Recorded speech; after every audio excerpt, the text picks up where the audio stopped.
hasta acá lo que hemos visto es la configuración estructural a través de los planos resistentes verticales de mampostería, cómo calcular la fuerza estáticamente equivalente, y ahora vamos a ver el mecanismo de evaluación del comportamiento estructural. ¿Qué parámetros vamos a tomar para evaluar el mecanismo? A partir de la torsión accidental, vamos a evaluar la excentricidad del mismo. ¿Cómo lo vamos a hacer? A partir del control de las rotaciones. Ese control nos va a decir si nuestra estructura o nuestra construcción tiene un comportamiento dentro de lo que es la regularidad, irregularidad media o irregularidad extrema. ¿Cómo lo vamos a hacer?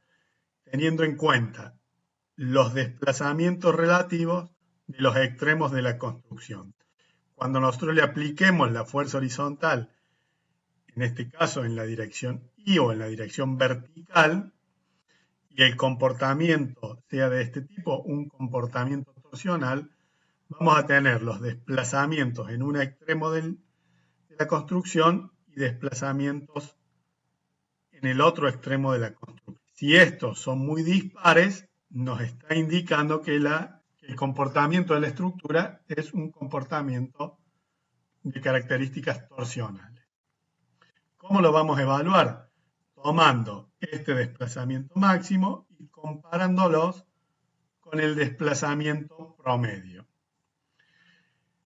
Ese desplazamiento máximo del borde de la construcción lo vamos a dividir sobre el desplazamiento promedio del borde de la construcción. Ese desplazamiento promedio va a tener en cuenta el desplazamiento máximo y el desplazamiento mínimo, dividido 2, que evidentemente es el promedio. Y de esa relación, de ese cociente, si es menor a 1.2, o sea, menor al 20%, quiere decir que nuestra estructura está dentro del parámetro de regularidad. Si esa relación, ese cociente entre el desplazamiento máximo de un extremo y el desplazamiento promedio está entre 1.2 y 1.4, el comportamiento está evidenciando una irregularidad media. Y si ese cociente es mayor o igual a 1.4, el comportamiento nos está indicando que es de una irregularidad extrema. ¿Y esto qué consecuencias trae? Como lo vimos en la primera parte del teórico, ese comportamiento torsional en lo que va a incidir es en el incremento de esfuerzo de los elementos resistentes verticales. Y además, ese comportamiento tiene, en primer lugar, un beneficio. Cuando la estructura es torsionalmente regular o con irregularidad torsional baja, yo no tengo que incrementar la excentricidad adicional. O sea que puedo analizar el esfuerzo sobre los planos resistentes verticales con los valores que estoy obteniendo de ese análisis inicial. Si la estructura tiene un comportamiento de irregularidad torsional media, tengo que incrementar esa excentricidad adicional. ¿En cuánto? Y en función de la longitud de la planta, en más o menos un 5% en cuanto a la ubicación de la acción que está actuando sobre nuestra construcción. Y si la estructura presenta un comportamiento de irregularidad extrema, ese incremento de la excentricidad accidental se eleva a más o menos un 10% de la ubicación, de la distancia donde voy a ubicar la fuerza horizontal que está actuando sobre nuestra construcción. Por eso, y como parámetro de diseño, nosotros vamos a imponer en la ejercitación que estamos desarrollando que nuestras construcciones, que el diseño que nosotros estamos elaborando, tenga un comportamiento correspondiente con estructuras torsionalmente regulares o con irregularidad torsional baja. O sea, que esté ese comportamiento dentro de ese primer parámetro. O sea que el cociente entre el desplazamiento máximo y el desplazamiento promedio esté por debajo del 20%. Esto sería un control de comportamiento en planta, un control torsional de nuestra estructura. ¿Qué otro tipo de control vamos a ejercer? Un control de la distorsión. Esto es ahora un control del comportamiento en elevación, que tiene que ver con los desplazamientos relativos entre los extremos de los elementos verticales. ¿Cómo lo vamos a hacer? Tenemos que determinar el desplazamiento último. Ese desplazamiento último va a ser igual al coeficiente de amplificación dinámica que estaba en la tabla donde se definían los factores de comportamiento, donde establecíamos el factor de reducción y acá tenemos el factor de amplificación dinámica. En el caso nuestro que estamos analizando es una mampostería de encadenados simple de bloques huecos portantes cerámicos. Entonces de ahí va a quedar establecido cuál es ese coeficiente de amplificación, dividido el factor de riesgo que tiene que ver con el destino de nuestra construcción. La distorsión horizontal va a ser igual a el desplazamiento último del extremo superior del elemento vertical que pertenece al nivel que queremos estudiar, menos el desplazamiento último del nivel inmediatamente inferior, dividido la altura. O sea, que lo que está haciendo es establecer una relación de desplazamiento entre los extremos de los elementos verticales. Esa distorsión, que era esa diferencia dividida la altura, tiene que ser menor a ciertos parámetros que están establecidos en el reglamento, que básicamente lo que hacen es controlar ese desplazamiento relativo para que todos los elementos que estén contenidos dentro de la estructura no sufran daños excesivos. Dentro de ese control aparecen discriminados los grupos de construcciones, como el A0 y el A, donde tienen implicancias más severas, que los B, que son las construcciones más ordinarias, y también tienen en cuenta la condición de los elementos no estructurales y su relación con la estructura. Cuando están directamente vinculados a la estructura, ese orden también es más restrictivo. Y cuando existe algún sistema que permite movimientos diferenciales entre las envolventes o los elementos contenidos dentro de las estructuras que admita una mayor deformación, ese límite se va desplazando y se va amplificando. Entonces, de la misma manera que en el análisis en planta, desde el punto de vista del comportamiento torsional, se establecían una serie de limitaciones en cuanto a la relación de los desplazamientos, acá se establece una relación de desplazamientos relativos en altura, en vertical, entre los extremos de los elementos verticales. Empecemos viendo el comportamiento del conjunto. Acá tenemos el modelado, donde están representados los planos resistentes verticales con sus condiciones dimensionales.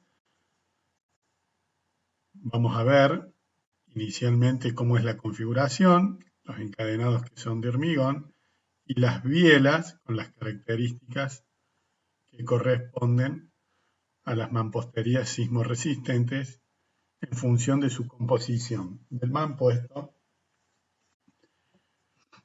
y de los morteros que los vinculan.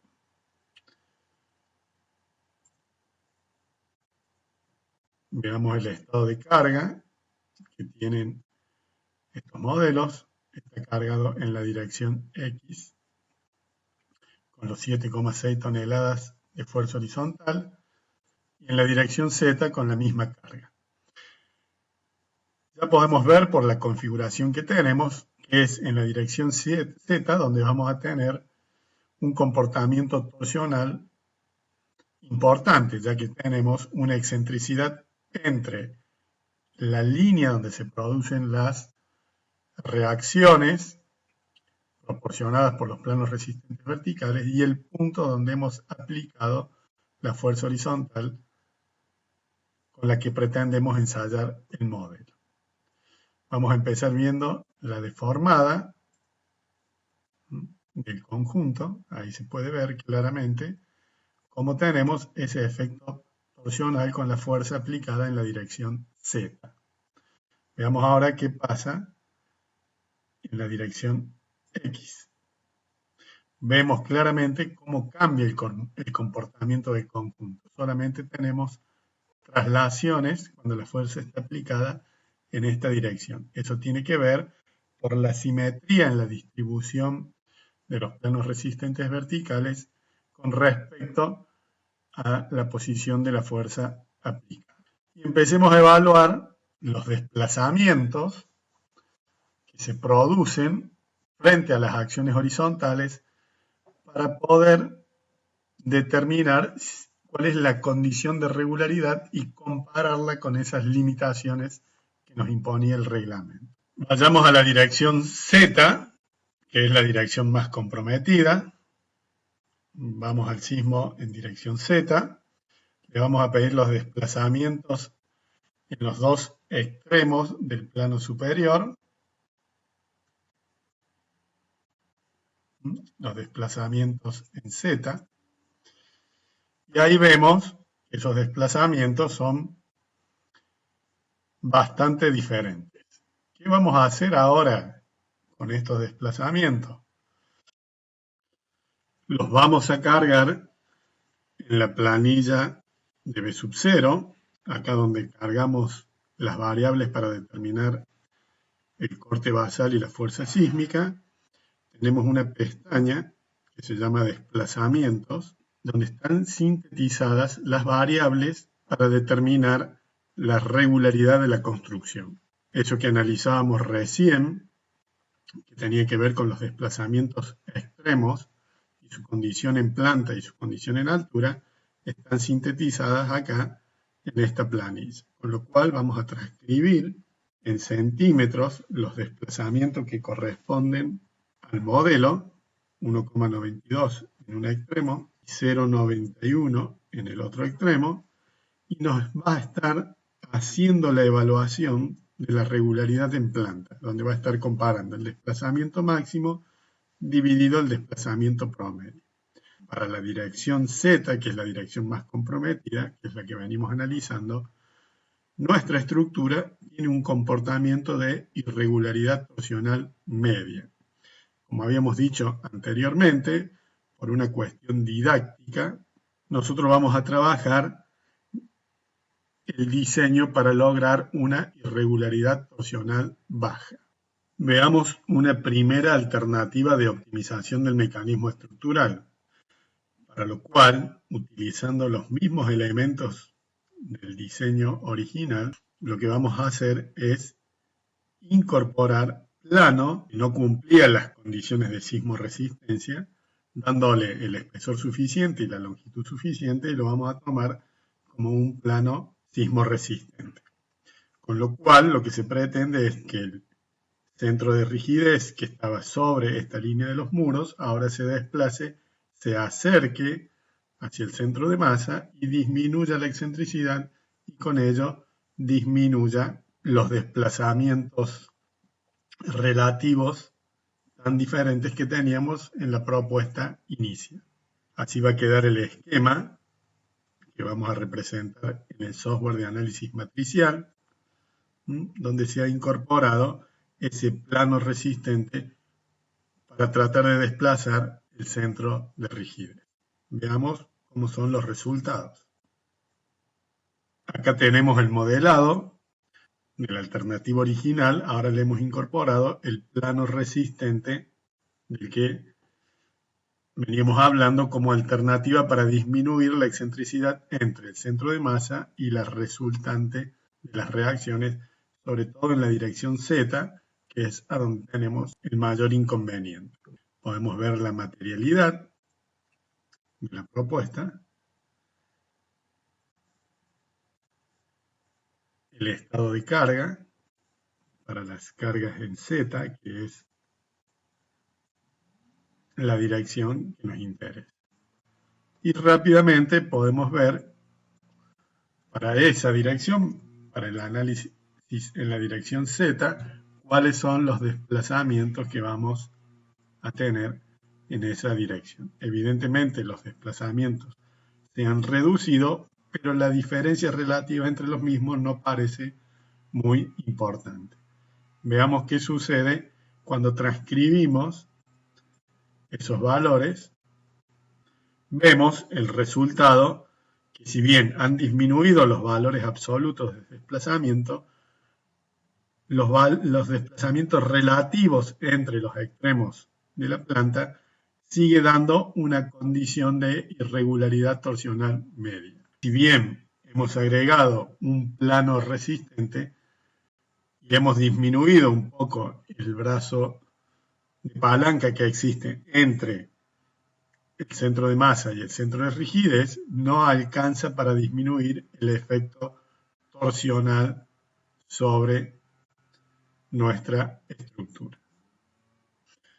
Ahora veamos una segunda alternativa donde lo que se ha hecho es desmaterializar este plano que estaba configurando una línea de reacciones y llevarlo al extremo opuesto para tratar de equilibrar los desplazamientos en la dirección Z, manteniendo el plano propuesto.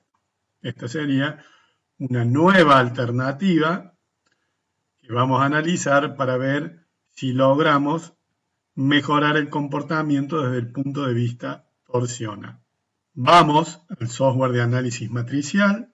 Acá tenemos la alternativa propuesta. Veamos la materialidad. Esa ha sido la variante, la incorporación de este plano y la desmaterialización de este plano a través de la desvinculación del mismo del plano horizontal superior. Y de esta manera lo que se pretende es acercar y hacer más eficiente la posición del centro de masa con respecto al centro de rigidez. Vemos el estado de carga para la dirección Z, cuál es el estado de carga, e inmediatamente lo que vamos a hacer, la lectura de los desplazamientos de los nodos en la dirección Z. Los desplazamientos relativos han disminuido y también se ha equilibrado bastante la diferencia que existe. O sea que estoy teniendo un movimiento que es el reflejo de que es nada más que traslacional. Vayamos a la planilla a donde vamos a reflejar esos desplazamientos en los extremos de nuestra construcción. Hemos logrado que nuestra propuesta estructural responda satisfactoriamente a esa premisa inicial que es que tenga un comportamiento de irregularidad torsional baja. Volvemos al modelo. Vamos a ver la deformada del conjunto, a donde se puede evidenciar, ¿cierto?, el comportamiento satisfactorio de la construcción. Y acá nos quedamos con los tres modelos para ver un poco la evolución de las propuestas que fuimos armando. Este sería el camino que se debería recorrer para analizar las propuestas que ustedes están armando desde la propuesta original e ir registrando cada una de las variantes para ver cuál es el comportamiento de cada una de ellas y poder tener un reflejo de la evolución que cada uno de los cambios ha ido generando.